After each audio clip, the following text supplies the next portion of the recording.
मैं उस घूमती रोशनी के सामने खड़ा था। मैं एक ऐसी जगह खड़ा था जहाँ पूरा आकाश जीवित महसूस हो रहा था। चारों तरफ नीले रंग की चमकती हुई ऊर्जा फैल रही थी। ऐसा लग रहा था जैसे लाखों छोटे तारे हवा में तैर रहे हों। लेकिन सबसे अजीब चीज़ मेरे सामने थी। एक विशाल चमकती हुई रोशनी, इतना तेज़ कि उसकी चमक पूरे अंधेरे आकाश को चीर रही थी।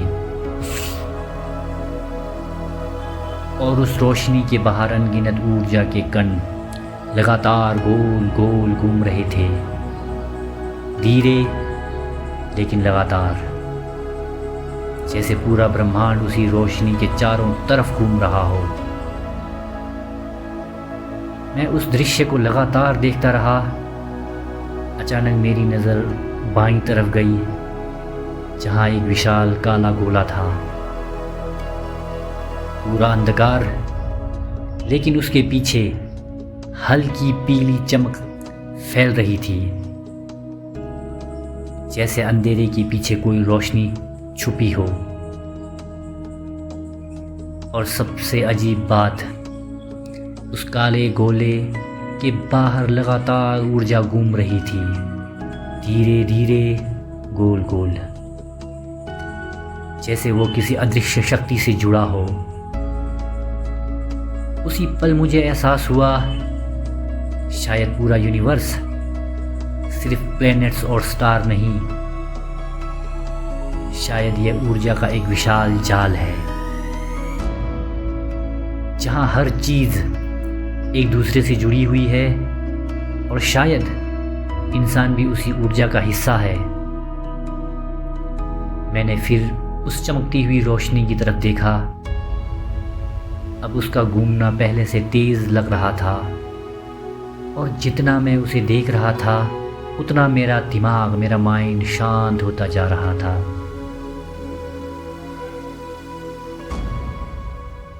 तभी अचानक मेरे अंदर में चल रहे विचार धीमे पड़ने लगे। ओवर थिंकिंग, डर, भविष्य की चिंता, पुरानी यादें, सब धीरे धीरे गायब होने लगे। और पहली बार मुझे एहसास हुआ कि इंसान का माइंड भी तो ऐसा ही है। हमारे विचार लगातार घूमते रहते हैं, एक ही बात पर बार बार, हर बार, जैसे हम अपने ही मेंटल ऑर्बिट में फंसे हों। कभी डर के चारों तरफ घूमते हैं, कभी दुख के चारों तरफ, कभी लोगों की बातों के चारों तरफ। हम उस मेंटल ऑर्बिट में फंसे रहते हैं। लेकिन मेडिटेशन, माइंडफुलनेस हमें उस ऑर्बिट से बाहर निकलना सिखाते हैं।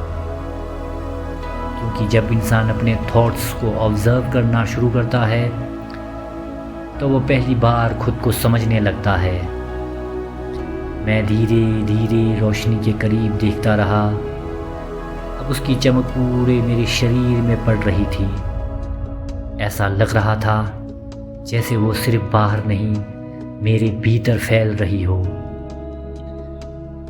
तभी मुझे एहसास हुआ, हम पूरा जीवन बाहर आंसर ढूंढते रहते हैं, लेकिन असली यूनिवर्स हमारे अंदर, हमारे माइंड, हमारे सबकॉन्शियस माइंड के अंदर छुपा होता है। एक ऐसी जगह जहां हमारी यादें, हमारे डर, हमारी सारे इमोशंस, सब एनर्जी की तरह घूमते रहते हैं।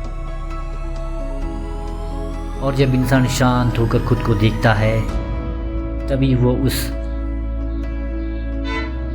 बवंडर से, उस सोच से, उस भूल भुलैया को समझ पाता है। फिर मैंने काले गोले की तरफ देखा। अब वो डरावना बिल्कुल नहीं लग रहा था, क्योंकि उसके पीछे मौजूद नीली रोशनी मुझे कुछ समझा रही थी। आखिर क्या? शायद अंधकार भी कभी दुश्मन नहीं होता। कभी कभी वह हमें रोशनी की कीमत समझाता है। जैसे दुख हमें शांति की तलाश सिखाता है, जैसे अकेलापन हमें खुद से मिलवाता है। और शायद इसीलिए इंसान की इसी सबसे बड़ी यात्रा बाहर की दुनिया नहीं, अपने अंदर की दुनिया होती है। उस पल पूरा आकाश पहले से ज़्यादा जीवित लग रहा था। नीली ऊर्जा घूम रही थी, तारे चमक रहे थे, काला गोला शांत था और बीच की रोशनी पहले से ज़्यादा चमक रही थी। फिर अचानक ऐसा महसूस हुआ जैसे पूरा ब्रह्मांड सांस ले रहा हो, जैसे हर एनर्जी, हर तारा, हर वाइब्रेशन एक ही चेतना से जुड़ा हो और उसी चेतना का एक छोटा सा हिस्सा हमारे अंदर, हमारे भीतर मौजूद हो। तभी मुझे समझ आया, माइंड रिवायर सिर्फ सोच बदलने का नाम नहीं, यह खुद को देखने की यात्रा है, अपने सबकॉन्शियस माइंड को समझने की यात्रा है, अपने अंदर चल रहे तूफान को ऑब्जर्व करने की यात्रा है। क्योंकि जब इंसान खुद को समझ देता है तभी उसका पूरा जीवन बदलने लगता है।